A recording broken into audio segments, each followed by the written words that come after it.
When I was 25, I had a near-death experience.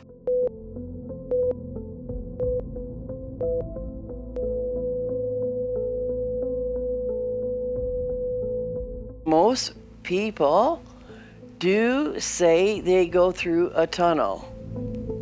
It was like being shot out of a cannon. Like the speed of light was unbelievable, or whatever it was. And I stopped, and I'm standing in outer space. The brain is definitely changed from the physics of a near-death experience. So that's when I started getting psychic experiences. I was getting real information straight from, some over there or wherever. I've had experiences where I've dropped out of this time and seen something that happened 100 years ago. Everybody in the house is sound asleep. It's 3 a.m. You can hear a pin drop, but I know something's just happened.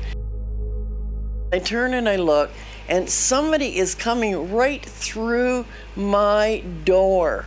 And he is in a costume that's like a buccaneer, like a big buckle, big kind of navy jacket, big high leather boots, and some kind of hat. And he looked at me, and you never seen anyone look so terrified in your life.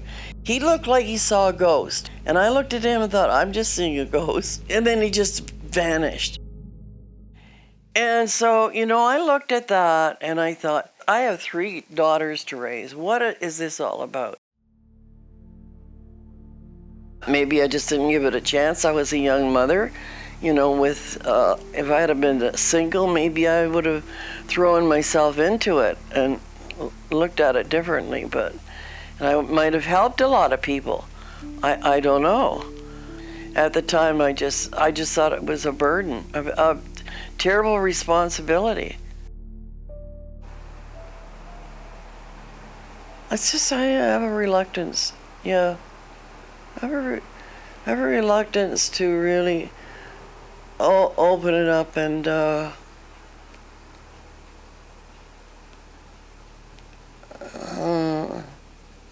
I've had enough. I've had enough experiences. My ex-husband. I don't want to get too heavy here for you, but I was suicidal, and I married him when he was only 19. I didn't know. I came out of a convent. I didn't know anything, and I didn't know how suicidal he was. And he had told his little girls. We had 3 daughters, and he had told that he would commit suicide. Now what's happened is I've had his suicide, and 2 of my daughters have committed suicide. And that's all within 10 months. That's a horrendous mental shock. Horrendous.